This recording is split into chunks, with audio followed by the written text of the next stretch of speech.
Now it's time for Movie Friends with your hosts Michelle and Seth.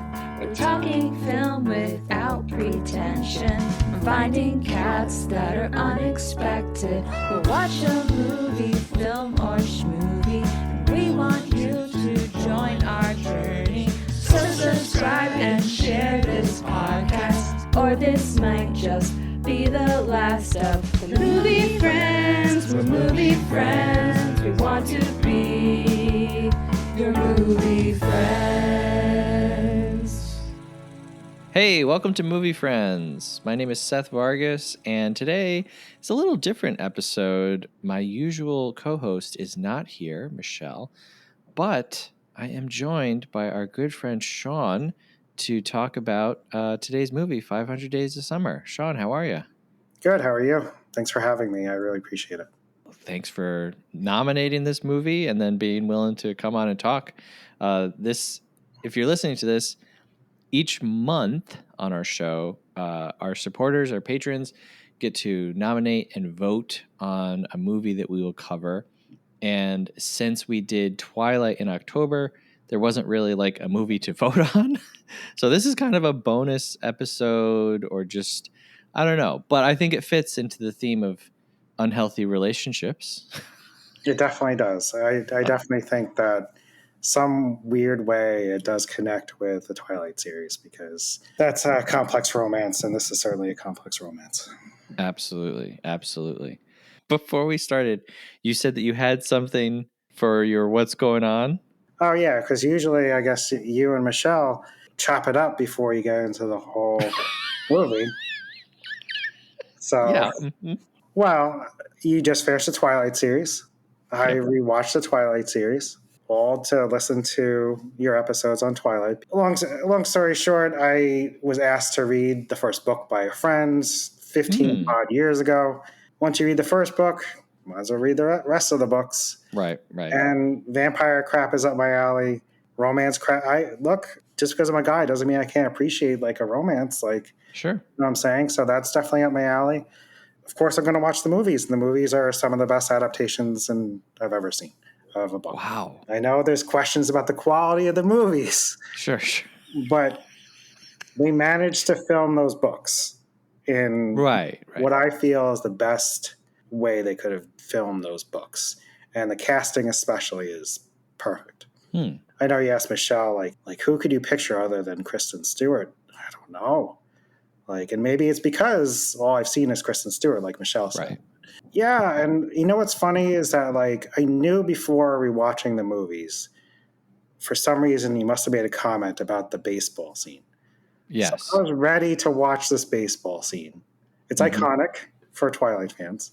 I mean, it's in the book. I was ready to be like, yo, this must be trash. You know what?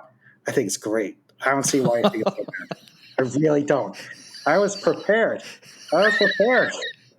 So what I've been up to is thinking about, why does Seth hate this baseball scene so much? It's even long. It's like 2 minutes. You get some news, as you know, Michelle said. Like, if I was a vampire and I had superpower, super strength, I actually think that would be really fun to because it ups the challenge. Like, look how far they can hit the ball. Look how fast they can run. You know what I'm saying? I do. I mean, they might be too strong for bowling. They might throw the ball through the back of the fence. They live up in the woods in Washington, so they have plenty of room. And, you know, they're smart and waiting for the thunderstorm. Right. So, you know, unfortunately, I've hijacked what are you up to, Sean? Because this is what I'm up to. I'm up to rewatching the Twilight series and listening to your podcast episodes and taking in all the thoughts of Seth. Very good. Other than saying the baseball scene is stupid, why is it stupid? This is fun because normally on the show I just get to say whatever I want and then move on. So this is like I'm actually being called to task for a statement that I've made. Hey, man, look, at least people see that I am a dedicated listener and I actually care about what Seth and Michelle have to say, which is, I know I'm being sincere. I actually really do. I find it to be very silly. Hey, man, what's wrong with silly? The way, well, the movie needs levity. The movie does need levity. What I think is funny about that scene is that, like, it's not just a kind of side quest, but them playing baseball is what draws the other vampires to them, that then leads to them finding Bella, and then, like, the next 3 movies worth of plot with, like, her and Victoria all comes because she went with them to play baseball. You know what? I think that makes it even more brilliant. That's an iconic scene. And what sucks is, like, when you're a young person and you're in a relationship and you think, like, oh, we should spend time together, right? But then you bring your romantic partner along to an event. Look, when they leave that house, Charlie says, Bella's gonna play baseball. She can't play volleyball in gym class. There's no way she's gonna be able to participate in baseball with the Cullens. So she's just gonna, like, sit there and watch. That's boring. So we can end it on this. Okay. Because we have to actually move on to the actual movie we're supposed to. Yes. But what's one of the things that the Volturi is most concerned about? Exposing vampires to the greater world. They have to keep themselves. And look what the Cullens risked by playing their little baseball game. It's a lesson. It's a lesson for them. See, it's a lesson that they need to keep a low profile, and maybe even vampire baseball is too high of a profile because it led to 3 more movies. So it's true. It's true. Thematic too. Yeah, maybe 3-minute scene. We get all that. You know what I would be really into? Vampire darts. They throw it through the wall. Well, you got to throw it. You have to throw it, like, okay. a mile away. Yeah, can Edward get a bullseye a mile away? That would be great. Okay, I'll write that in my Twilight book. Oh, yeah. Anyways. Vampire darts. All right, well, so we're here. We are here today. We're talking about 500 days of... Oh, I'm sorry. We're talking about parentheses, yes. 500, and parentheses, days of summer. But hey, before we get into our discussion on the movie, Sean and I are going to try to guess what each other are going to rate the movie after our discussion. And now this is going to be pretty difficult for me because I'm not used to guessing your ratings. And sometimes your ratings are, like, all over the place, you know? So, but I'm still going to do it. And just so you know, you are guessing on Michelle's behalf. So each time one of us guesses correctly, we add a pickle to our pickle tally. And I know that you are not interested in pickles in any way, shape, or form. But no, pickles are the most disgusting thing on the planet. Well, I just lost a bunch of listeners. So I'm sorry, Seth.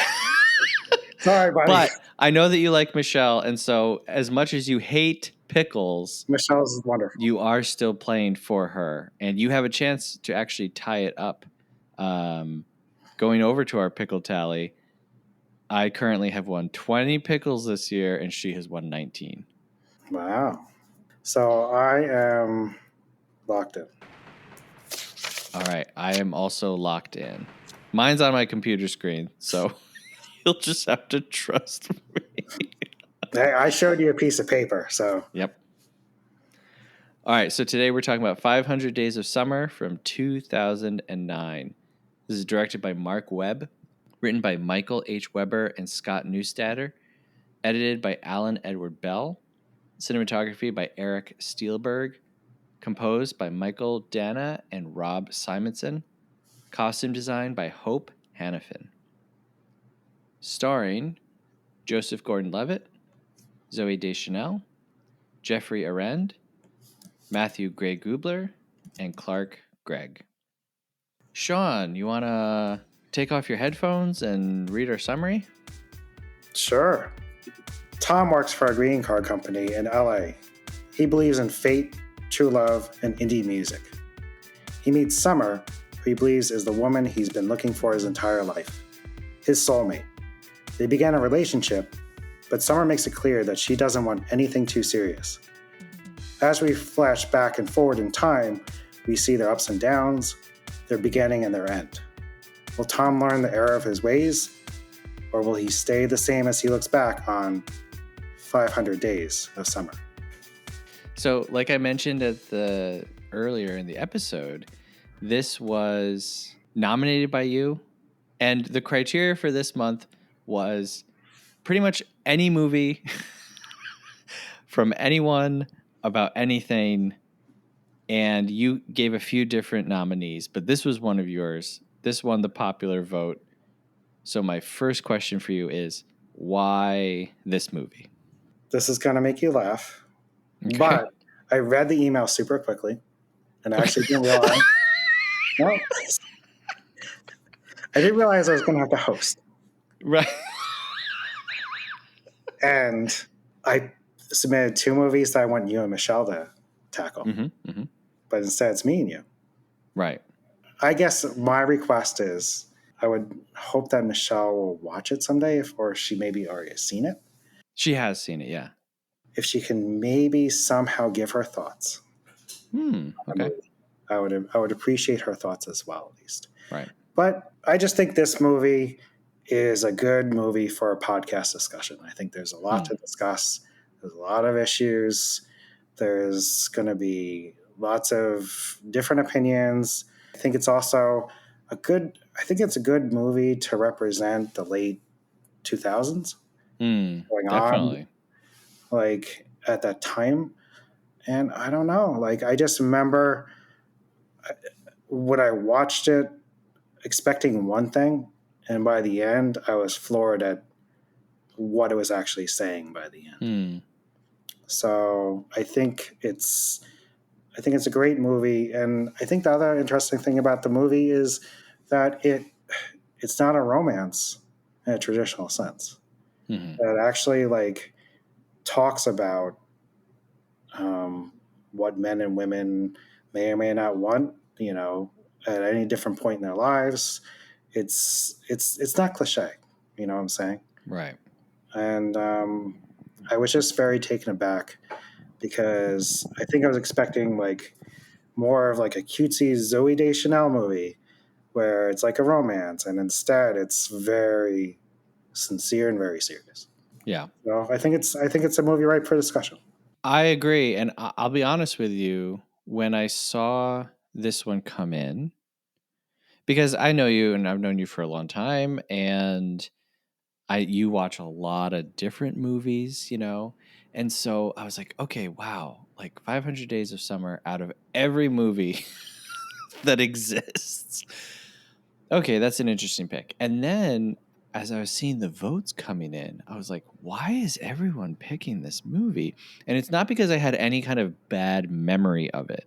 I saw this in theaters and I was like, okay, yeah, that was a fine movie. And then I just never thought of it again.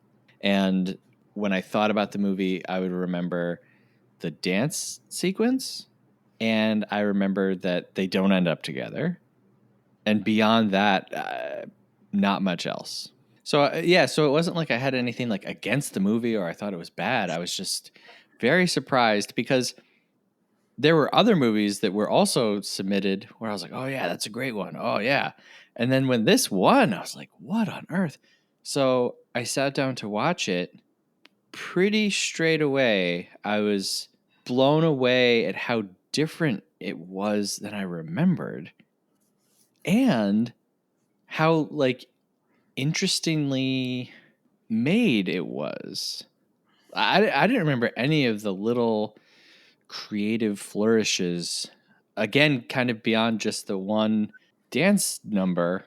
But like even that, it didn't register with me how that dance number escalates.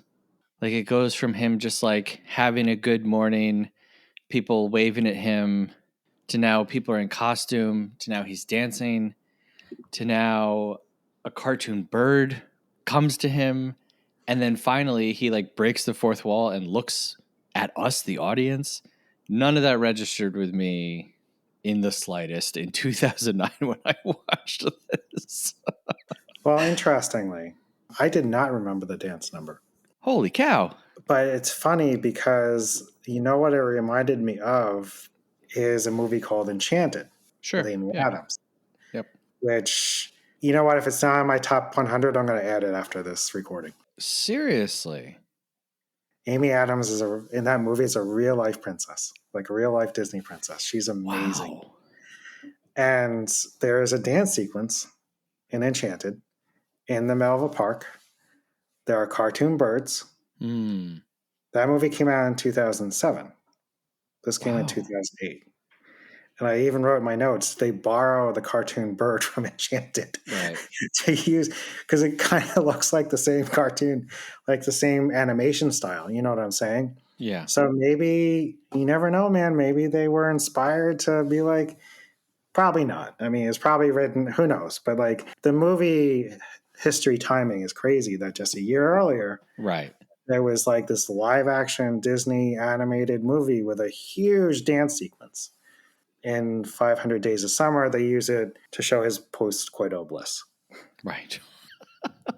Yeah, and in my memory, I didn't even remember that that's why that whole scene happens. I just was like, yeah, and then at some point he's really happy, you know? Oh.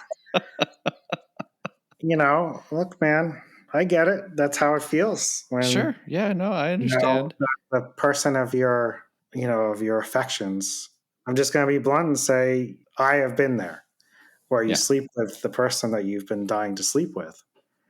And you feel like you won in life. You do. Right. You feel like you absolutely won. Like, not like a prize, not like the person, you know what I'm saying, though. Like, no, you feel you feel like life is going your way.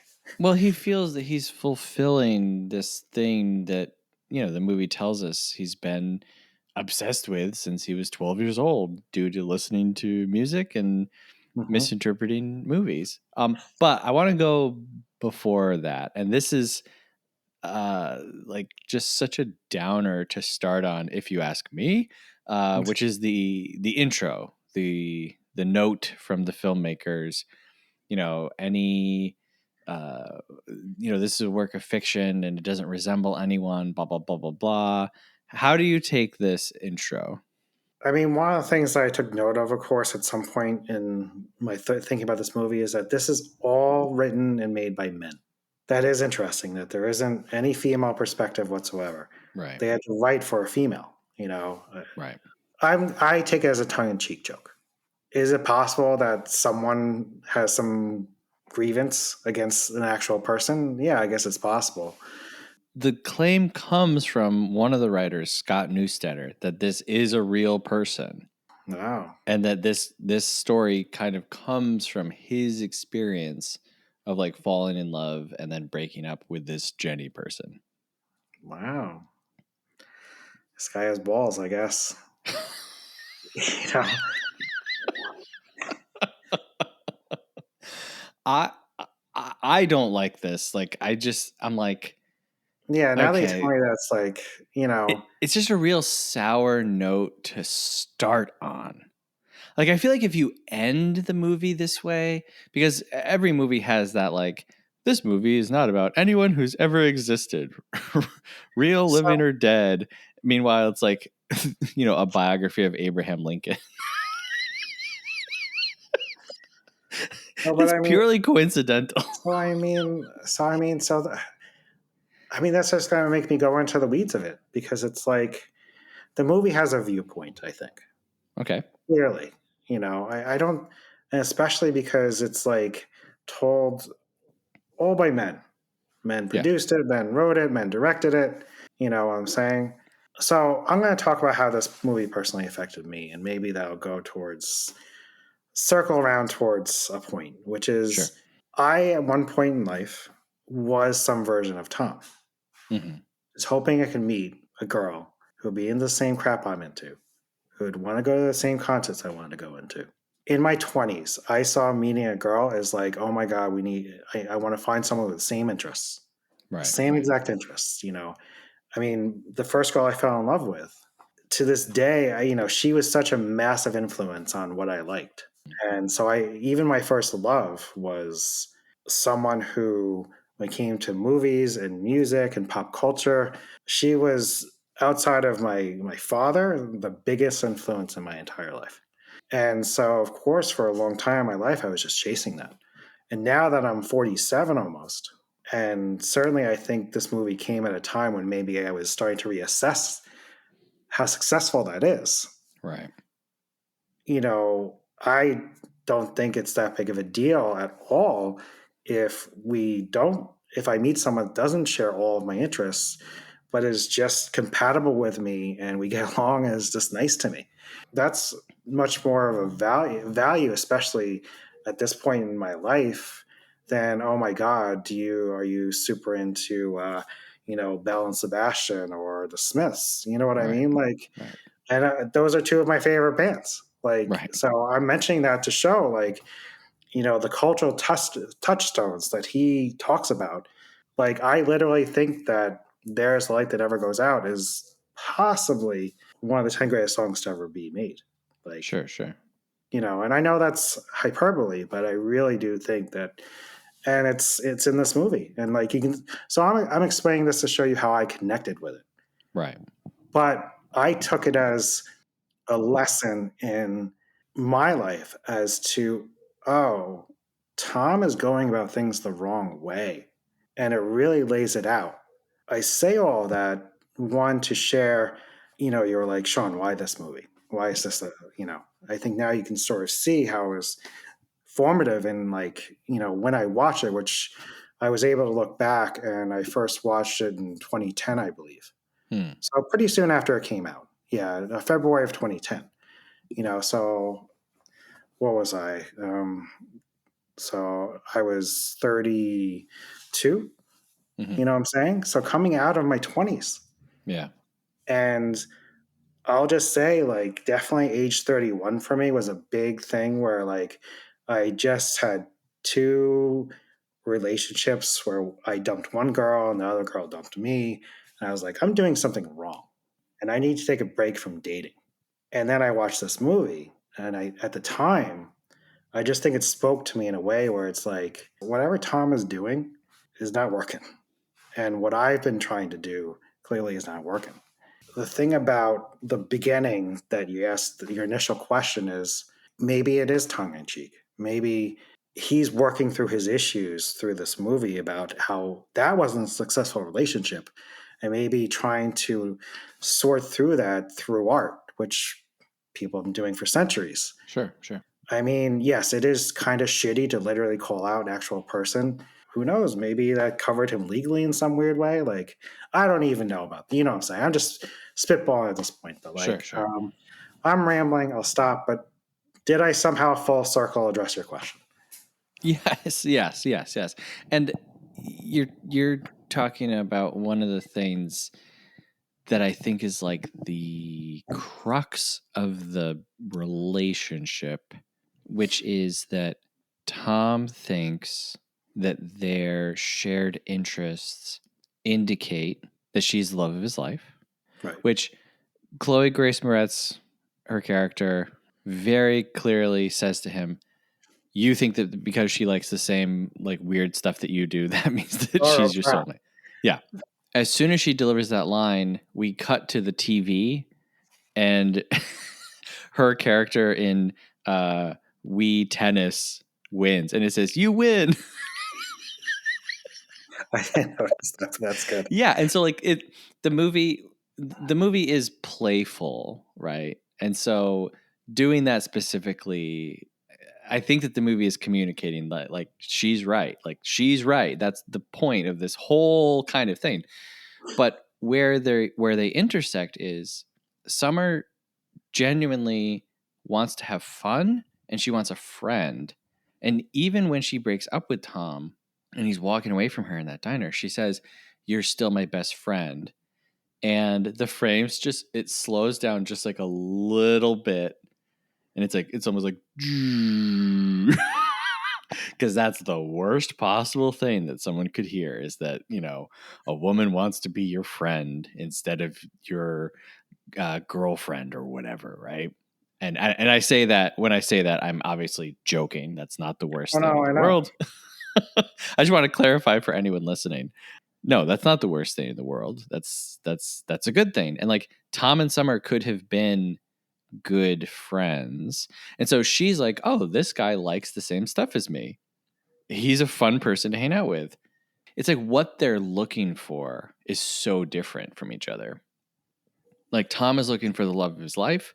And so he finds that, he thinks he finds that in Summer. Summer is looking for a friend to have fun with. And she thinks that she finds that in Tom. And both of them are like very clearly communicating to each other what they actually want. Well, I shouldn't say both of them, because Summer straight up asks Tom, like, hey, I'm not looking for anything serious. Is that okay? And he's like, oh, yeah. Like he's lying to her because he thinks he's going to change her and convince her. And then when it doesn't work out, he's like shocked. But no, I mean, definitely, like when you have someone in your life that speaks the same language as you, which I think is what like knowing the same references is. You know, when you have a shorthand and you don't need a translator, like, I don't know. I've talked to people before, and you're trying to make a point to them. So you say like, oh, well, it's like, I don't know. Have you ever read Cat's Cradle? And they're like, no. And you're like, oh, okay. Well, that kind of distilled this very complex thought that I was going to make. So now I have to find another way of doing it. And so you find yourself like translating. But when you can just say like, oh yeah, I like the Smiths, it communicates something so much quicker, and like it's just easier to be with someone who knows your references. But like you said, it's not important. Like you can, so you and we're online movie people, and I see people say all the time like, oh, I could never be with someone who doesn't watch movies. It's like, that is the least of your concerns. Yeah. Are they nice? Do they like you? Yeah. Start with those two things. I mentioned back when I was 31, I dated a couple of girls, and there's one I dumped, and she was nice to me. But I was playing the Beatles, I Want to Hold Your Hand, and she had no idea it was the Beatles. Mm-hmm. And I mean, I feel like I sound like I'm Jerry Seinfeld right now. That was a nail in the coffin for me. I'm not saying that's right, but do you understand why I'm sharing this? Is especially I appreciate you sharing, because I think sometimes people are afraid. It's like everyone wants to pretend that they're like fully formed their whole lives, but it's like we all learn things as we go. Yeah. Like the Beatles come up in the movie. Her favorite Beatle is Ringo. Her favorite song by the Beatles is Octopus Garden. He just sneers at it almost. Mm-hmm. You know what I'm saying? Like he says you might as well say piggies. Yeah, I mean, which is, look, isn't that one of piggies? Fits in the overall White Album experience, but yeah. You know what? I feel bad, but I'm going to leap to the end of the movie, but I need to make my point. Well, hey, this movie leaps to the end of the movie, so feel free. If ever there was a time where we could bounce around, so this is a movie to bounce around. But generally speaking, like what a lot of dudes want is a girl to listen to them talk about their shit, like the shit that they're into. Yeah. There's memes around this where like a guy yapping in a girl's ear and she just looks totally disinterested. Right. You know what I'm saying? Everything is about him and their pop culture connections. But the man that she decides to marry approaches her about the book she's reading. Yep. She approached him in the elevator because she heard the Smiths. Mm-hmm. And he was like blown away that she could recognize that song. Mm-hmm. But the man that she marries recognizes something that she's reading and takes an interest in her. Right. That is, if I could distill the lesson of the movie, it's that. I have another reason why I think she married some guy, but like I do think that's why he was the dude. Why she was never, and she says, I was never sure about you. Right. But this guy, I just felt sure. And because maybe for finally in her life, it wasn't about her aesthetic. It wasn't about her eyes or her hair or the whole Zooey Deschanel dress. You know what I'm saying? Like, Sure. she's perfectly cast, by the way. I mean, perfectly cast in this role. It's about what she finds important that she's taking in as far as literary culture or whatever. And I think that made the difference for her. Does that make sense? Yeah, absolutely. I was pretty surprised this time around when they're laying in bed and she's talking. I can't remember if it's him or if it's the narrator at this point is talking about like, her walls were like finally coming down, right? Yeah. And then she says like, oh, I've never told anyone that before. I was amazed that like the way that it's designed is that we don't even hear what she says, or like we maybe hear it, but it's like so it's not the focus, right? We see her, she's in the foreground, he's in the background, our focus is on him, and he doesn't care what she's saying until she says, I've never told anyone that before. And then it's great acting. I mean, Zooey Deschanel's well cast. Joseph Gordon-Levitt, I think, is also well cast. Oh, yeah. Because he normally was playing like generally a guy that you'd be like, oh, I like this guy. I saw one review that described him as Tom Hanksian in this. Sure. Yeah.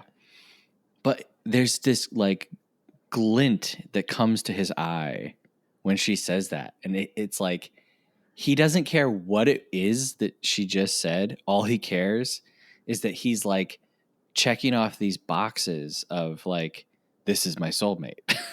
Yeah.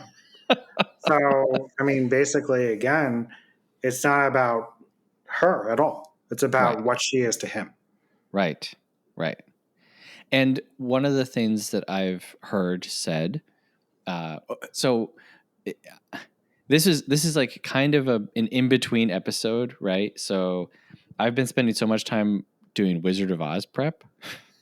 And then I was like, I gotta also learn about the 500 Days of Summer. And I was only interested in hearing, now don't be offended from this, men, please. But I knew that you and I were going to be doing this episode without Michelle. And I always appreciate Michelle's perspective, especially in relationship movies, right? Right. So I was like, I only want to hear women talk about this movie. Yeah. I only listen to like podcast reviews from like two women shows, basically. What I mean, like shows that had two women hosts, because I wanted to hear what they had to say.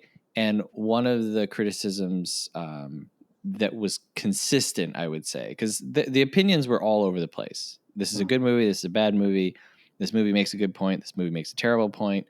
But one of the most consistent criticisms was, we don't learn anything about Summer. Like she gets no characterization at all. And you could say like, oh, that's just because it's from Tom's perspective. But even the narrator, when he's like going through and describing her, all he says is her parents divorced. She loved her long hair and she loved that she could cut it off and not feel anything. And she's the average woman and everyone thinks she's amazing. And that's pretty much all that we get. And then just Tom's perspective of her. So like, I do think that the movie kind of fails, but at the same time, I like her in this movie. Like a lot of people throw around the Manic Pixie Dream Girl thing. I think that they do that to try to like not be sexist, but then it comes back around to being sexist. Like that always bothers me. And like, I gotta tell you, my favorite Beatles song is Octopus's Garden. And my favorite Beatle is Ringo.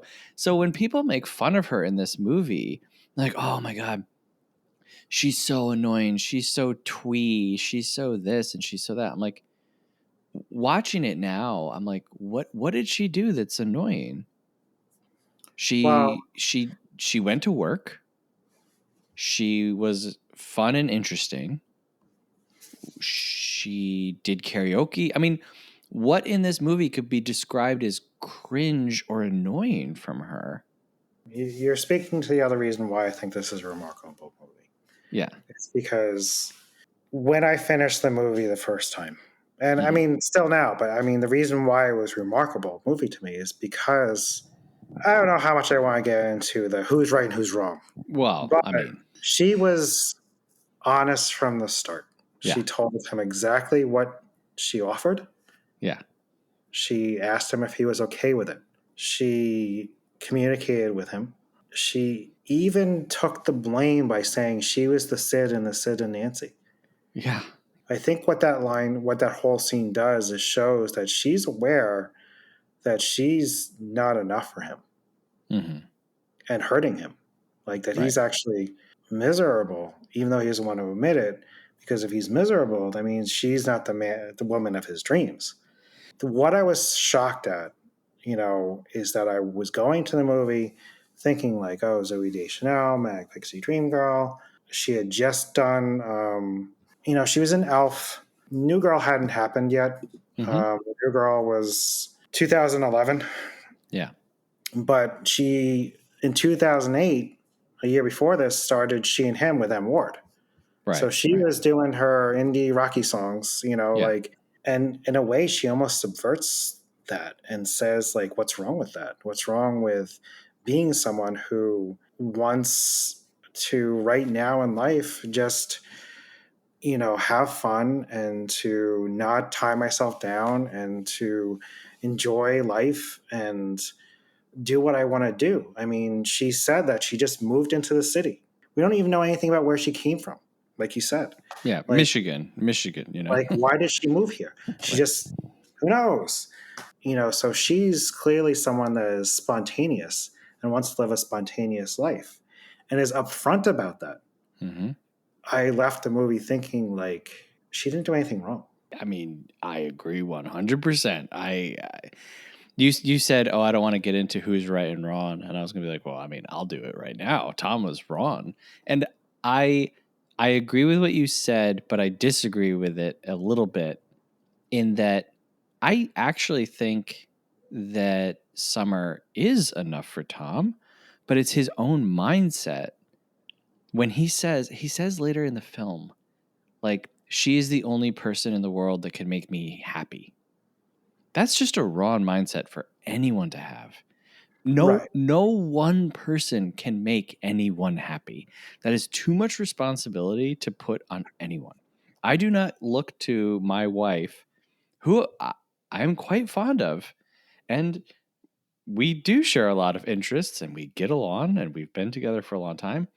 I can't look to her to be like, you are the only person who makes me happy. Go, make me happy. Dance for me, clown. Be my therapist, be my mom, be my friend, be all of these things because I'm distilling it all into you. That's crazy talk. So I think he kind of like ruined things by just not being able to accept. Like, why couldn't they just have done that forever? What they were doing, like it was him. It was totally him. Because that's not what pop culture tells you. Well, right. Yeah. I didn't mean to say that she wasn't enough. But no, she wasn't enough for him in his eyes. Right. In his eye. Right. In his eyes. Yeah. That's what and it's all the mindset of the two of them. And like you said, she communicates what she's looking for. She says, I came here because I wanted something exciting. And it kind of falls flat like a joke because it's like, oh, so you became an assistant in a greeting card company, right? But to her, she has moved to the big city. She's here to have fun. She's young. She wants to make friends. And later in the movie, when they're talking about past relationships, she describes different relationships that she's been in. And there's different types, right? So there's a relationship with a woman. She was in a relationship with some Italian dude somewhere. Right. So it's not like, for him, all of this is like wild new information because he's never like asked her about this before. And she hasn't offered it because to her that would mean, well, this is a serious relationship then. And I don't want to do that. But it's just crazy to be like, how do you not know Summer spent a year abroad or a semester abroad or what? Like, how do you not know all of these things? And later in the movie, you know, he criticizes her because he says, you should have told me that you were with someone when we spent the whole time on the train together and then we danced at the wedding. You never mentioned it. And I'm like screaming at the TV, like, Tom, you've never asked her anything about herself. Maybe if you showed an interest in her, you would have known what was going on with her. And it's exactly the point that you said. Someone walks up to her and says, tell me about the book that you're reading. And I'm not implying that like that made her just like fall head over heels, but like it shows an interest in her. He has no interest in her. Right. Tom, how did you not notice when you went to the party that she had on an engagement ring? Yeah, no, it's true. Yeah.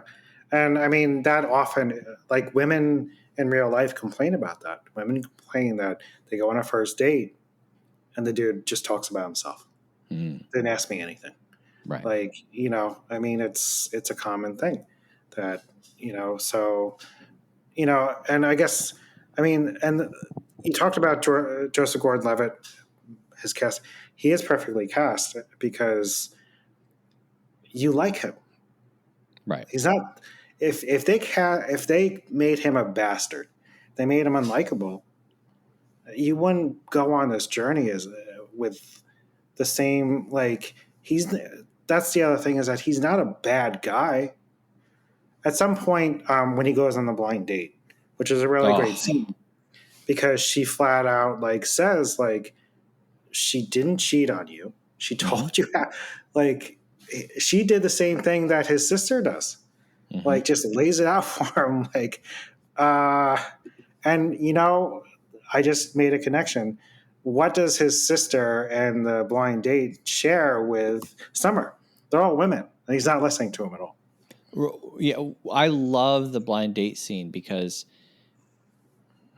he only like he'll say a few lines to some of his female coworkers, but he relies on his sister, who he says to her at one point like, "What do you know about PMS?" Right, and her response is, "Well, more than you do." Right, and the indication is like, "You haven't even hit puberty yet. What are you even talking about?" And yet, this is who he goes to for relationship advice. You make a great point that the movie is made by men. And I don't know that everything in this was intentional, but it's easy to see now looking back on it and like us not being in the making of the movie, it's easy for us to look at it and see all the limitations, right? And Tom having no female input other than his child sister, who does give good advice, you know. Yeah. He doesn't have any friends who are women that he can talk to. And when he goes on that blind date, it's the first time that he is talking to someone about his relationship problems, and that person is an adult woman. And she just so clearly and quickly just like gets right to the heart of things, and he can't handle it. Like he can't be in that conversation. And before they get to that part, as they're walking down the sidewalk, she's talking to him.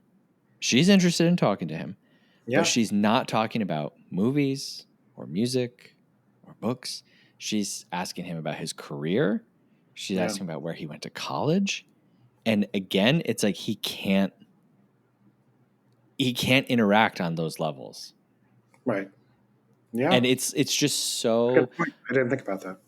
Yeah, and it's like I said, like I don't know that the movie is like that self-aware. I don't know that I want to give them like that much credit, but you watch it and it's like, oh my God, it is so plain to see what's happening. Like he's so stunted.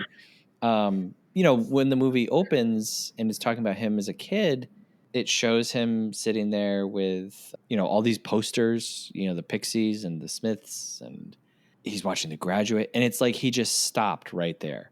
because it's like, that's what I want. I want the ending of The Graduate. How do I get it? And I will not develop until I get it.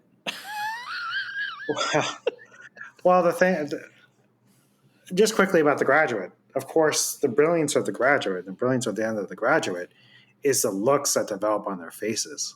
Right. He's only seeing what he wants to see. Mm-hmm. He's not seeing the actual ending of The Graduate. Spoiler alert.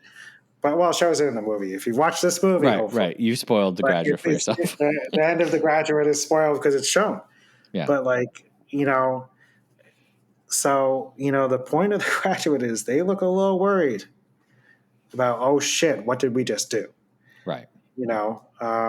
Before I forget, Chloe Grace Moretz, as a child, she's incredible. Yeah. She did Kick-Ass a year later after this, 2010. Okay. I'm always blown away by people like her that were brilliant from such an early age. You know what I mean? Yeah. And, it's a tough role to be like, hey, his kid sister that actually gives him good advice, and to be able to deliver that as believable as she is capable of. I just wanted to say that she was well cast as well.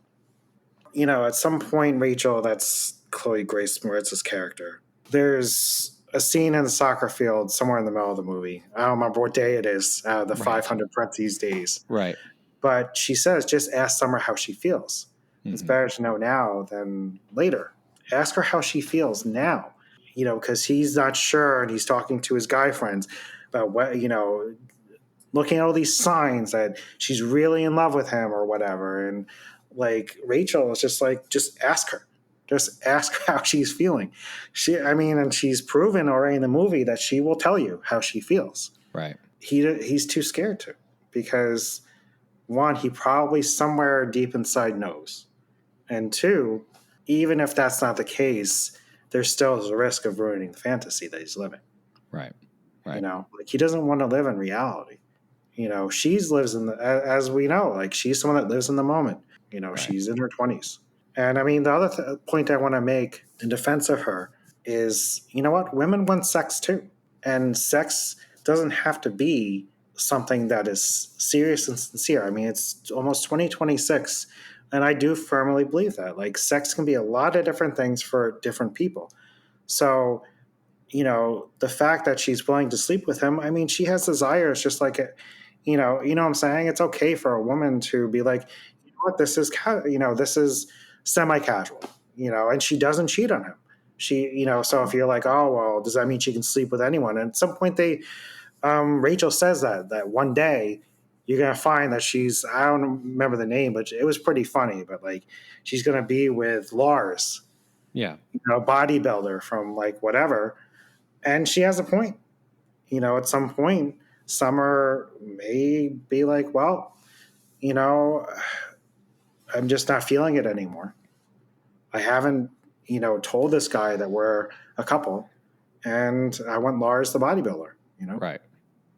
Yeah. And later on, after they dance at the wedding, which he says, do you want to dance? He asks her, she says yes. Then when they're on the bench, he says, well, why did you dance with me? And she says, because I wanted to. Yeah. And he gets so mad. And he's like, oh, so that's just what you do? You just do whatever you want to do?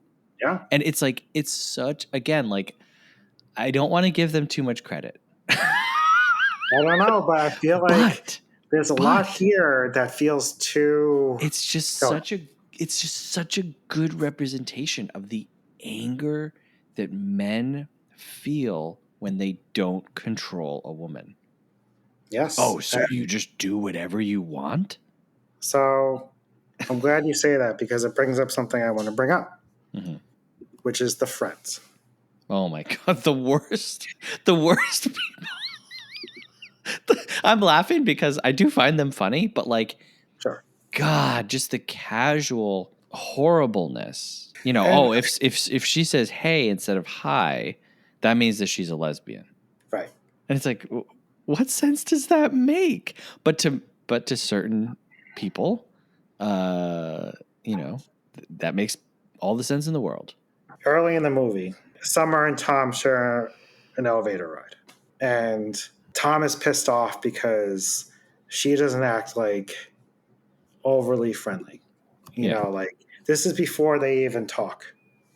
I think it's before the Smiths reckon The that. Smiths thing. Yeah, right away they decide she's a bitch. She's a super skank. Yeah. And I do think that's part of why I feel like this is a good time capsule of like the early 2000s, because like I feel like we're hopefully getting away from like that being acceptable. Like calling, like, I mean, hopefully I don't know, I'm generalizing, but like, it used to be acceptable to call things gay, which they do. Right. Like at some point they're like, I can't remember right now. I don't think I wrote my notes, but like they literally say, "Oh, what are you, gay?" Yeah. And it's like, wow, like so. But that's the other funny thing about the sexism of the Friends and Tom is that if a pretty girl doesn't pay attention to you, she's a super skink. Yep. What about the quote unquote ugly girl that doesn't pay attention to you? They don't care about her. Right. They don't care enough about her to even label her anything. But if a pretty girl isn't like overly friendly with a guy, generally speaking, oh, what the fuck is her problem? She's uptight. She thinks what she is. You know what I'm saying? Like, I'll just state right now, attractive women owe men nothing. Right. Absolutely nothing. That's not even something they had control over. Right. And I think a lot of Tom's obsession with Summer, and it is obsession in my personal opinion. I mean, he's obsessed with her from the beginning, like interpreting every little thing she does, trying to figure out if that means she likes him or not. Women sometimes can't just exist. Sure. Right. They have to be something to men. Yeah, and I think it has to do again with what he's looking for, because he said, like, she just like walks in and he's like, "Oh, is this what I've been looking for my entire life?" Like, imagine like being able to hear that in someone else's thoughts when you're just like at work. Well, I think they kind of make that point. It's like it's her first day. The wolves are circling already, and I'm sure in real life men do that. It's like, oh, the new girl. Well, that was another thought that I had. I was like, oh, Tom, you should not be trying to find love at work. That's not professional. Come on, man. People are trying to do their jobs. Well, I'll take it from me. This is the episode where I bare my soul, Dave, plenty of girls I work with, and let me tell you something. It's horrible. It sucks. It becomes messy. Go out to karaoke more often, Tom. You'll meet someone. Before we keep going, I wanted to go back to The Graduate real quick, if I can. The movie introduces us to Tom. We see him responding to The Graduate, and we are told that he has a misreading of it, and that this misreading sets him off on this path, right? Right. And I thought about, trajectory of like a ship.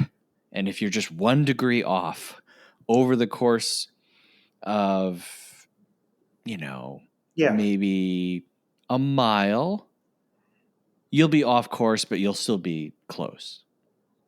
But over 500 miles, you're not going to be anywhere near where you're supposed to be. No, I understand the point you're making. It's a good point. So like so much time has passed that Tom is like so far from where he should be in regards to like what he thinks of women, what he thinks of romance. And I thought it was very interesting that the movie shows us their breakup several times in several different ways, pieces of that day. But it's not until towards the end of the film that we see that what causes her to finally decide to break up with him is going to see The Graduate. And she breaks down in tears and realizes like, oh, this can't be how we end up. She has the correct interpretation is my point. She gets romance is not everything. Like, yes, it's very romantic to run into someone's wedding and run away with the bride. That doesn't carry you in a relationship. Like, he's like, oh, are you okay? Are you okay? Like, he doesn't even understand what's happening. Like, things aren't even good in the relationship. They go to see this movie. your girlfriend who's not your girlfriend is crying on the sidewalk. Like she's made it out of the theater and onto the sidewalk, and she is still crying, and you have no idea what's going on from the movie that you got wrong. So it's just, I thought it was a very smart way of showing just like how completely lost he is. Yeah. And from my own personal life, I had this experience, not with The Graduate, but with the movie Juno. And I was in a very long relationship. We had broken up and gotten back together a couple of times. And it was seeing Juno together in theaters. And I cried just like someone had died, for the last like 10 minutes of that movie. And I was like, all right, we have to, like, in that moment, I was like, this has to end. Like, so sometimes going to see movies together will help speed along the breakup process. You see, pop culture is important. That's right. It is. Yeah, I think so. It is important, but I think it's important in as far as holding up a mirror to yourself, not looking at it as a portal to the world. Does that make sense? Yeah. Well, I'm going to be really pretentious. Sure. And mention Oscar Wilde. Okay. Who wrote an essay called The Decay of Lying. And basically, the point he makes in The Decay of Lying is that life imitates art far more than art imitates life. So that life imitates art far more than life imitates art. And I think I think that's, especially in this modern culture, that's 1,000% true. Right. We're all trying to be the art that we consume. Right. And like he was trying to be The Graduate. Right.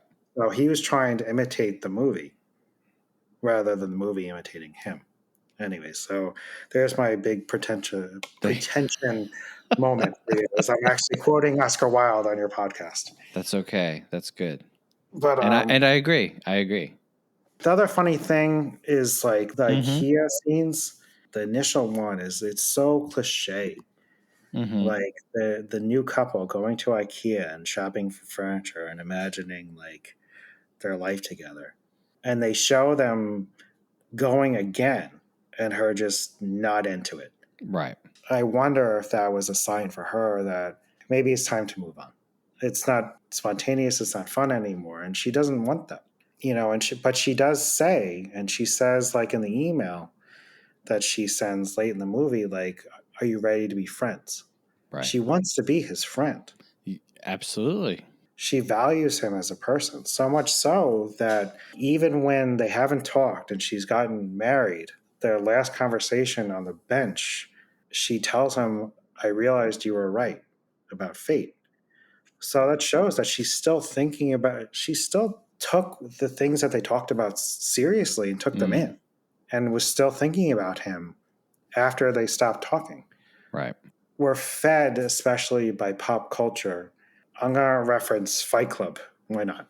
You're supposed to meet someone, move in together, get the dog. Right. Get married. Dog is practice baby. There's a phrase for it now. It's called a relationship escalator. Oh. It's a concept where basically what I said, so here, like I quickly flirt, date, have sex, become a couple, move in together, get married, buy a house, have children. And the reason why it's an escalator is because you're just on the ride. And we're taught that that's what you're supposed to do. Right. And he has bought into that hook, line, and sinker. He wants the whole, because that's what he sees. But she's on her own path. She doesn't buy into that at all. And I think that's why the beginning of the movie, when they're showing them as kids, is another sort of mission statement. Like Tom gets his idea from music and movies. She comes from a broken home where even the thing she loves the most about her, her hair, she loves the ability to cut it off and not mean anything. Right. So they come from two totally different places. Unfortunately for poor Tom, I don't think it was ever going to work out the way he wanted it to. But that doesn't mean they can't be friends like she wants. The point I'm trying to make is that we're fed that there's this almost a binary. Right. Either get married or you're nothing. But there's a lot of middle, it's a spectrum. Relationships are a spectrum. And of course now we're, again, sorry to say it like this, but we're in 2025. I have no problem with polyamorous relationships. Look, you want to be a part of a throuple? If that works for you, great. Like, if you all are happy, if you all care for each other, that's all that matters. It doesn't have to be the relationship escalator. How often does that not even work for people, and people just are stuck in an unhappy marriage because they think that's what you're supposed to be in. Right. Yeah, and I think what's important too is like communicating at each stage. Yes. Where she has communicated it and he has said, it's okay. Yes, I'm okay with this.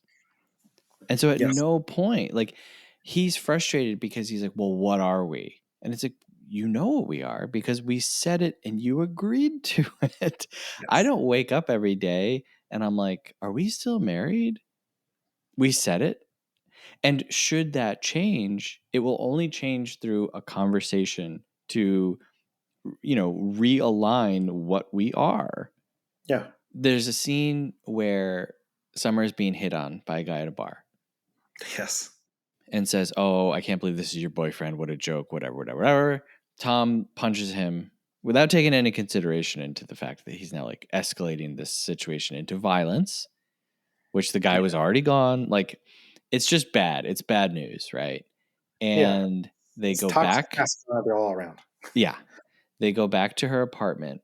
She says, I like you, but I don't want a relationship. And he says, you aren't the only one that gets a say. And I say, we are a couple. And the sick thing about a relationship is that each person does actually get to be the only one who has a say. And that's how it works, is that you both at the same time agree to something within yourself. And so he's basically saying, like, I'm deciding for you that we are in this relationship. That's not how it works. You have to both decide. Like, yes, Tom, you get a say, and you say that you want this. She says she doesn't. Therefore, it's not a relationship. Yeah. You say that you want to marry her because she's the love of your life. She says she doesn't want to marry you. Guess what? What you say doesn't matter. It's only in agreement that any of that matters. Otherwise, you're just living in a fantasy world. So I also thought that was very smart. And I think the problem with this movie is that it's too subtle. It's just too subtle. And Tom, he quote unquote learns, but like, I think instead of a montage of him like drawing on his chalkboard on his wall to show growth, it should have been a montage of him like going out with friends, talking with other women, talking with women older than him, being friends with people, just learning how to like be around other human beings without being like, I'm going to marry you. And that's, I think, like the biggest problem that I have with the movie is that it literally jumps from one counter to another. And I'm firmly in the camp that like Tom is wrong. And this movie reminded me of another film, one of my favorite, maybe my favorite director, Agnes Varda, her film Le Bonheur. I don't know if you've seen that one or not. Yeah. It reminded me of Le Bonheur. And I won't give spoilers for that movie, but it has the same feeling of like one thing ending and another one beginning. And this did not leave me with a sense of like joy and happiness. This led me with a sense of like Summer. She walked away. She's in a healthy relationship, and she has a healthy perspective on her time with Tom. Tom, I think, is still on the hamster wheel. I don't think Tom learns his lesson by the end of this movie, because the narrator is like, Tom realized that like fate and like the magic of love, like that stuff isn't real. And then Tom like interrupts the narrator to basically be like, wait, hold on. Do you want to go on a date? He didn't learn anything. He didn't learn. And Yeah. like, I like how in the beginning he tries to do fate by numbers. It's like, in a city of 400,000 offices and 3 million people, what are the chances? But you can do that with like anything. Like, this Taco Bell that I'm about to eat, you can run the numbers to show me why this is a miracle that I have this Taco Bell, sitting next to me. But it's not real. You're manipulating the facts to bear out what you want. Because if that were true, any woman that you see on the street any day fits into that whole number game. But yeah. Well, so I have 2 questions for you. Yeah. Well, I probably have more than, but based on what you're telling me, I have 2 questions for you. Number 1, do you think this is the first time Tom has done this? No. Rachel, I think early in the movie is like, I don't know if I wrote it down, but like, well, his friends and Rachel kind of give an indication that like this is happening again. Right. Yeah. So that goes to your point of like, he's still on the wheel, and I mean, look, man, he meets Minka Kelly from Friday Night Lights. I get it. She's super pretty. Right. And they have something in common. But he's called in for that interview, and he says to the interviewer, hold on a second. That is still him putting this fateful love above his career and his real life. Yeah. Oh yeah. I was cringing so hard. I was like, Tom, just go. You've crossed off every other architect firm off your list. Do not screw this up. If I called someone in for an interview and they were like, hold on 1 second, I'd be like, well, you can just go. I mean, yeah. Absolutely. I mean, yeah. I mean, that thought crossed my mind. I'm like, well, I don't know about this interview. Yeah. And then, so my other question for you: do you think Summer's marriage lasts? I would say movie logic tells me that the movie does not indicate that it doesn't, so it does. Okay, that makes sense. Like, whereas we get some indication based on what you just said about that final scene with Minka Kelly. I don't remember her character's name, but that he's still making the same mistakes. Yeah. So, okay, yeah. I mean, you understand why? Like, it's a question, because she is so spontaneous. One of the things I can do with the math of the 500 days of Summer is she hasn't lasted the greeting card company for even a year. It's true. Like but does she leave because they break up? Oh, that I don't know. Yeah. I was curious about that because we don't see things clearly on the timeline. Yeah. That's a good point too. But I mean, I still want, I took note. I think we're shown on day 303 or something like, what I mean? So that's a little less than a year. Right. Right. When she finally invites him over to her apartment for the first time, it's day 109. So 3.5 months, whatever. She still has stuff in boxes. Yep. And I mean, they're doing set decoration for a reason. You know what I'm saying? Like, they're showing unpacked boxes. Right. And that shows that, I think they're doing that to show that she is she's a transient person. Mm-hmm. So I'm not going to call out the 3.5 months. Sometimes that's how long it takes people. I'm a very private person. I don't know. I don't know. Maybe I'd invite you over the first day. I don't know. But I'm not trying to call that out. But the fact that they purposely showed boxes that are still unpacked after 3.5 months, it has to be on purpose. So I mean, that's why I'm not saying this proves any point about whether her marriage lasts, but that's why I kind of have the question, is that Right. this is what she shows. Right. I did quickly want to say Clark Gregg, who plays the boss, he is wonderful at playing a decent man. Yeah. And I know him from my favorite Marvel thing, which is Agents of S.H.I.E.L.D. Oh, okay. So I have all the MCU movies, of all the nonsense. Agents of S.H.I.E.L.D. is my favorite thing. I watched the whole series, and Clark Gregg is just, when I saw him on the screen, I just lit up. I'm like, oh, he's so decent. That's all I have to say. He seems like someone that would be like the manager of a greeting card. Right. Which, by the way, do greeting card companies staff this many writers? There's no possible way. I think that I could probably write 100 greeting cards in a day, and I'm not saying that to brag. You don't think it's like makes sense that he only has to come up with 10 in a week? Oh my God. I no. think they say that. Like, it's like, That's crazy. Like 10, just sitting around for 8 hours a day, and the most you could crank out is like one 7-word greeting cards. No. If I were Clark Gregg, I'd be like, all right, I need 10 by lunch. Like, personally, I don't like greeting cards of any kind. I don't like birthday cards. I don't like any of that stuff. So get rid of them. At this point, I think we've covered this territory, but I'm going to say there's 2 mirror scenes. The things he loves about Summer, which turns into he hates about Summer. Oh, yeah. How she dresses, her knees, her birthmark, her laugh.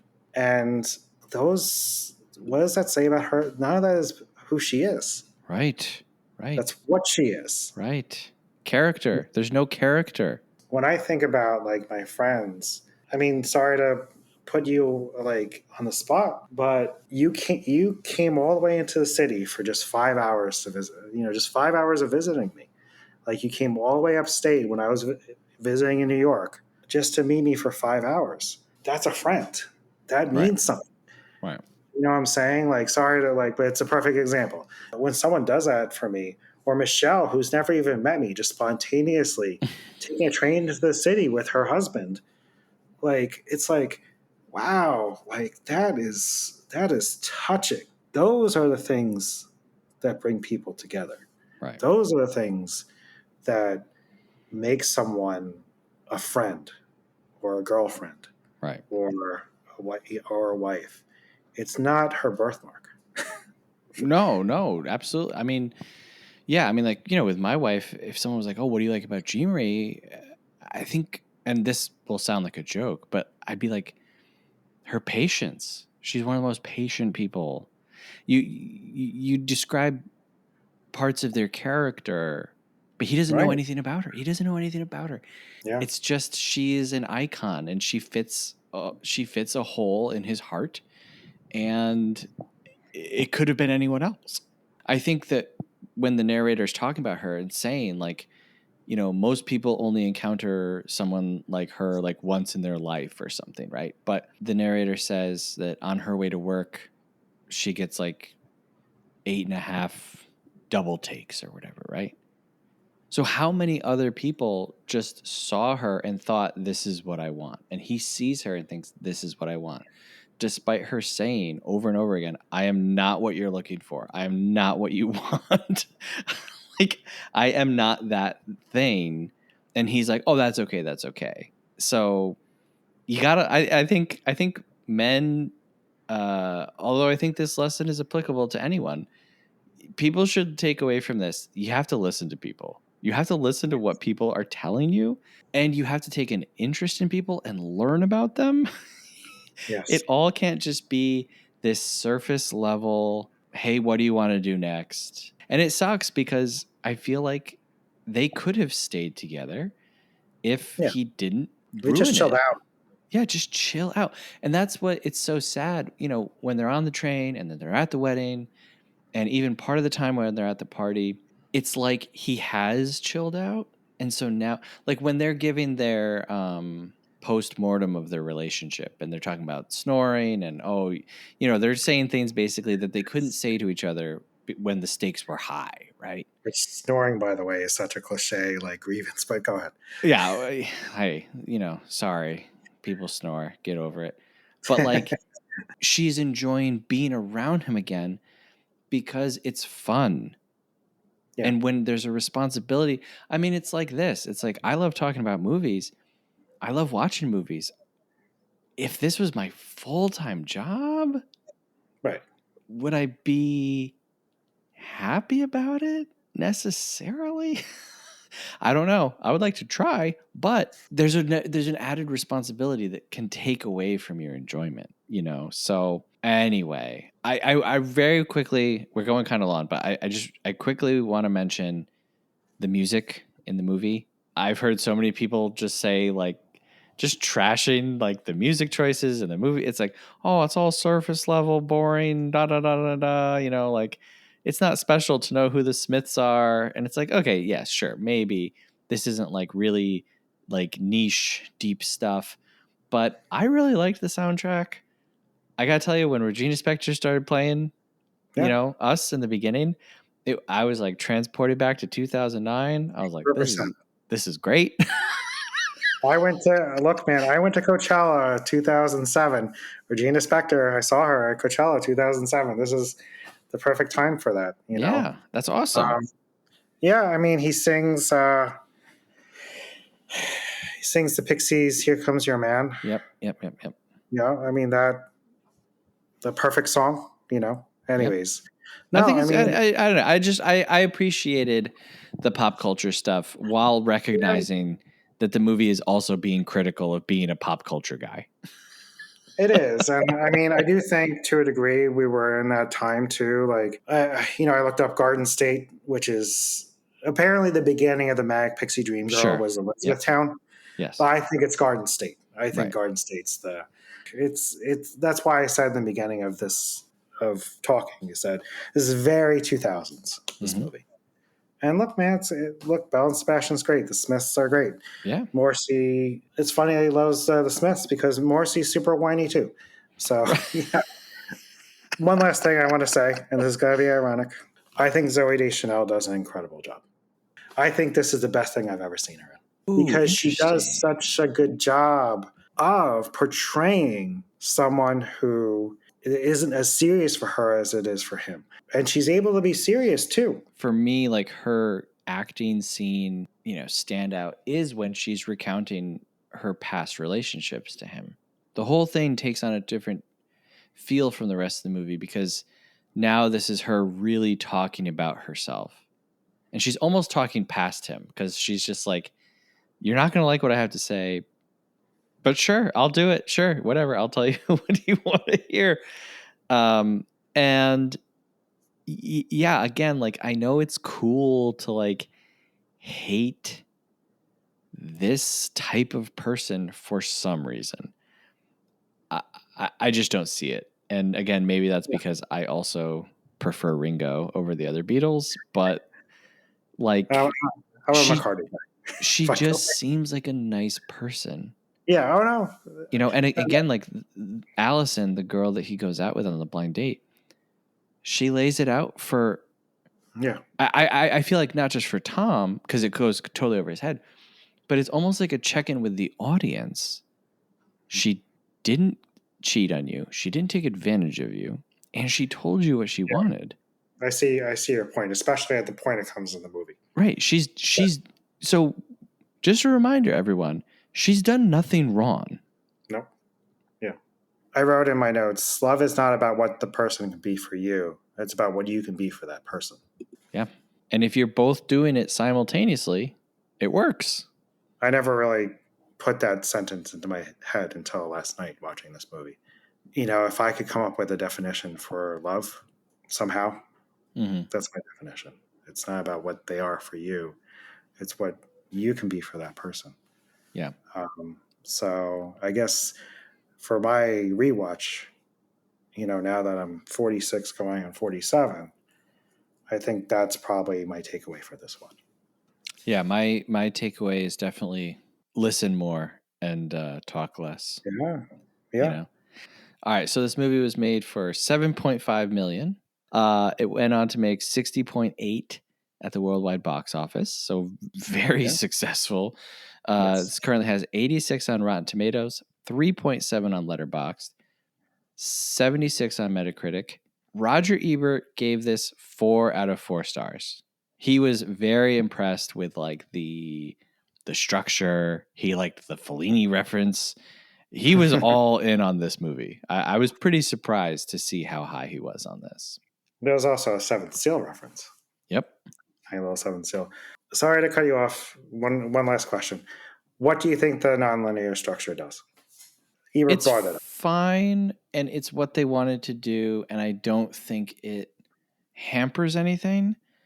I don't know that it enhances anything because you can still do the jumping from dates to dates by just skipping things. You could go backwards to reference things. And I almost feel like when Chloe Grace Moretz says, hey, next time you look back, don't just look at the good things. I feel like that could have been a time where the movie did like a little bit longer of a montage and went back to different dates and showed us things. To me, it's kind of like a net zero. Like, it doesn't bother me, but I other than a few punchlines, it doesn't add anything for me. You crystallize, I think that was a really great answer, because I think that's what's funny about it is that it works, but I don't think it does anything either. Does that make any sense? No, yeah. Like they got away with it. They did. Yeah. So no, thank you for that answer. That's a really good answer. Yeah.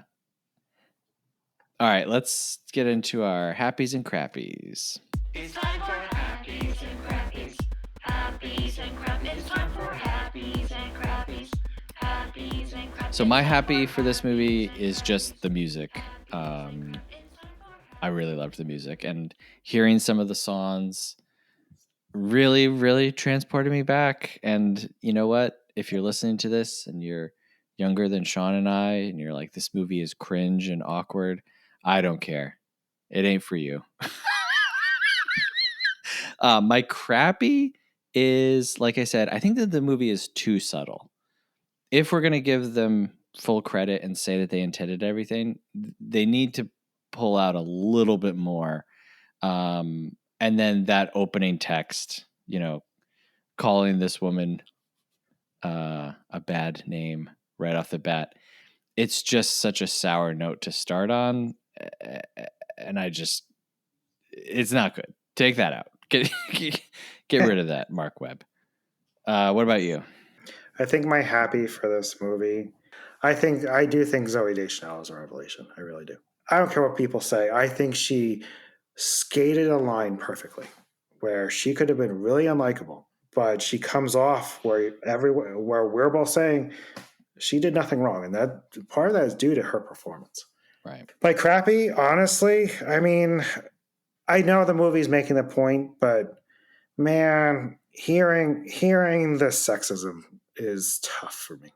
It is. That bro, super skank. Oh, you must be gay. Yeah. Like, I'm not saying the movie was wrong for it. It's making a point, but I don't know, man. It really bums me out. Yeah. So, does that make any sense? Like, yeah. I think it's necessary, but it is. I think it's a bummer because it's just too close to reality, like the casualness of it. Yeah. You know what I thought of? I was like, if this movie was made just like a few years later, like Danny McBride would have been one of these friends. Yes. And he would have gone so over the top with it. Yeah. But like Matthew Gray Gubler and this other dude, it's just so casual. It is. And you're like, oh, like, yeah, I've been around people who talk like this, or I've been around times when people say this, and it's horrible. And so, yeah, it is. I mean, and the thing is that it made me feel crappy. Right. Well, then it's a good choice for your crappy. They're taking it literally. There you go. All right. So we asked some friends online what they thought. Arthur, Free Palestine, watermelon emoji, red triangle emoji, at Arthur_Ant18 says, This really does benefit from one or more rewatches that can help us realize just how much Tom's deeply and idealistically biased POV frames the movie through his eyes. Through the eyes of a guy where I'd arch an eyebrow at men who overly sympathize with him and vilify Summer. He gets it. Yeah. I agree. Yeah. Felicia at Cinemaroni says she was right and he was wrong. And then in parentheses, she says, fact. She's right. That feels very Felicia. Yeah. Oh, and can I also bring up, and it's just a moment, but it's when they're talking about looks, and she says, "Oh, I was thinking about getting a butterfly tattoo," and he just straight up says no, and it's like, hello, you are not even boyfriend and girlfriend, and you are telling her that what she can and cannot do. Yeah. It's like there needs to be like a red flag counter in this movie. A ton of boo Ricks ghost emoji at a ton of bricks says, I have never seen this movie, but I have strong negative feelings towards it. It makes me think of Scott Pilgrim versus the World for some reason, and I, perhaps unfairly, hate that movie so much. 500 Days suffers from guilt by association, even if the association is all in my head. And what I will say is I don't hate Scott Pilgrim, but I do think that association is kind of fair because both movies are about guys who suck. Yeah. Oh, 100%. So those are some people that we do know. Now we go to a segment of the show where we hear from people we don't know.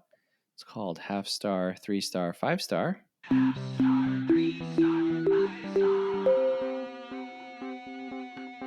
All right, these are reviews from letterboxd.com, which is a website and an app where you can log, rate, and review movies. We start with a half-star review, which is the lowest rating that you can give a film. We go all the way up to a 5-star review, which is the highest rating that you can give a film. And on this show, generally, I'll read the half-star review in a accent or an impersonation. Sean, do you have any requests? I do. Okay. I can't guarantee that I'll do it, but I think you will. Mm-hmm. I just finished the new Moon episode. Okay. And the Dale chose Rocky Balboa. Okay. And I am going to tell you, it is your best imitation. Oh, thank you very much. Like, I know people, I think Michelle loves Miss Piggy. And Miss Piggy's great. Miss Piggy, my favorite is now Rocky Balboa. Okay, I can do Rocky. And this is a real short one. This is a real short one. So because I know that one was long for you. Yes. Okay, so this is a half-star review for 500 Days of Summer, read by Rocky Balboa. Okay, if you like this movie, your other qualities mean nothing, and you are a terrible person. Half-star. So you could have, saved the world, be Mother Teresa, but if you like this movie, you could literally find the cure for cancer. Yep.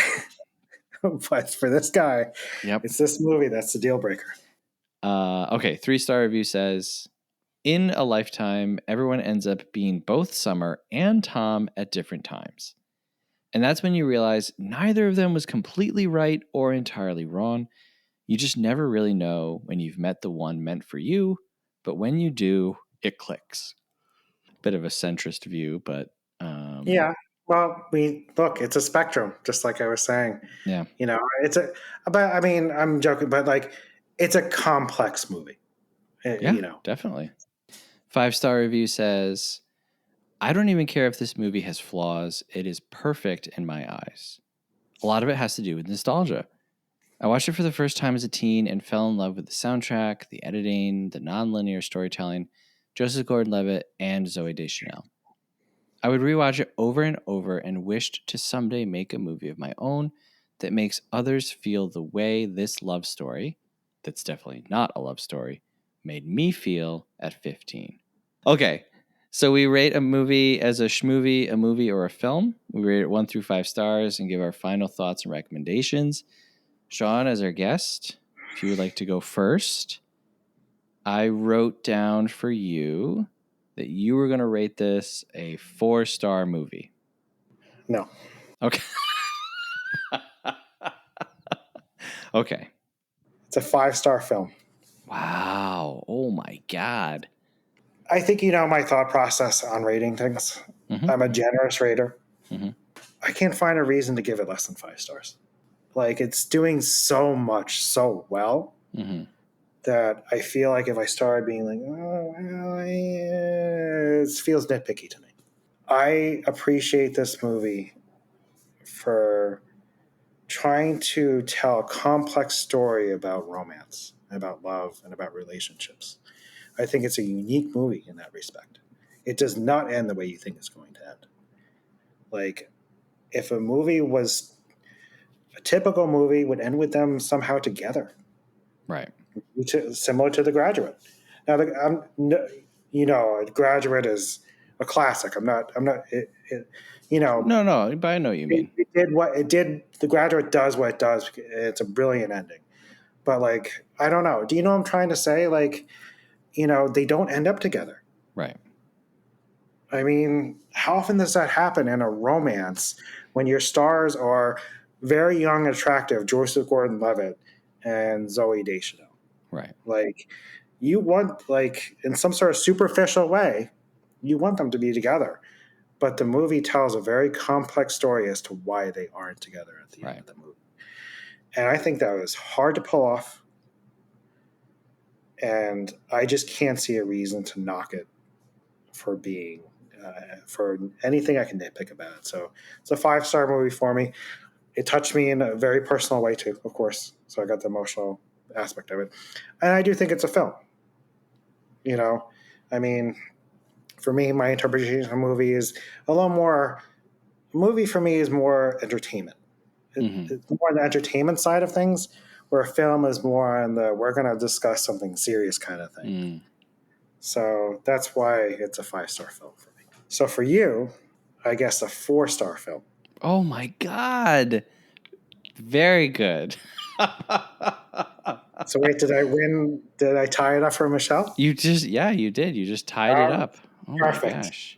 My gosh. Perfect ending to this episode. Yes. Again, if someone had said to me, what do you think about 500 Days of Summer 2 weeks ago? I would have been like, I don't know. It's like a fine comedy romance for teens.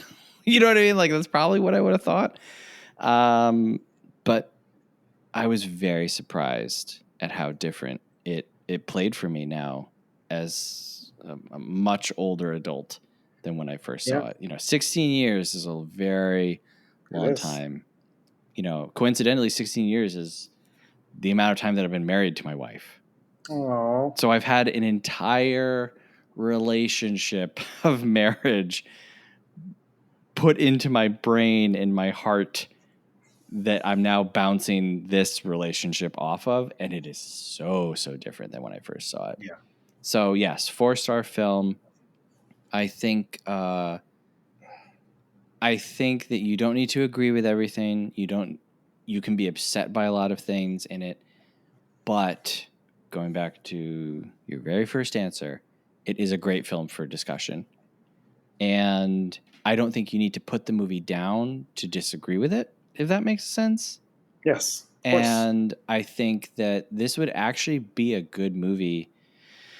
Like, my recommendation for you is, if you're in a relationship with someone, watch this movie together. And then don't do what Tom does. Talk about it and really listen to what the other person has to say about what the movie presents.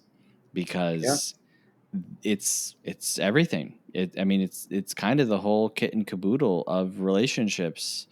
What it really boils down to, like I said, that kind of magical thing that happens of two people making this decision simultaneously, and you see what happens when that doesn't happen. So yes, communication. Hey, if you'd like to communicate with us, we'd love it if you give us a rating and a review wherever you're listening. We really appreciate it. It really helps. Folks, we live in a horrible time. I'm just going to say it. Oh my gosh. We do. 100%. Yes. AI is overtaking everything. Everything is run by computers and algorithm. And the only way to combat that is by leaving us a rating and a review, because otherwise, we're just pushed off into the ether. We also live in a good time. I just want to say that, medical advances are good. But anyway, leave us a rating and a review. Listening. You can also send us an email, moviefriendspodcast@gmail.com. Please let us know what you thought about 500 Days of Summer.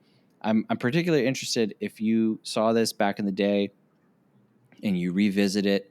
I'm curious to hear how it's changed for you. But hey, if that's not your story, don't let that deter you. Just send us an email. Come on. You can also support the show, patreon.com/moviefriendspodcast. You sign up. You get access to our Patron-only Discord. You get to vote on upcoming movies every month and then quarterly themes. You get ad-free episodes. And you get to go to bed at night feeling good that you did something to change the world. That's right, folks.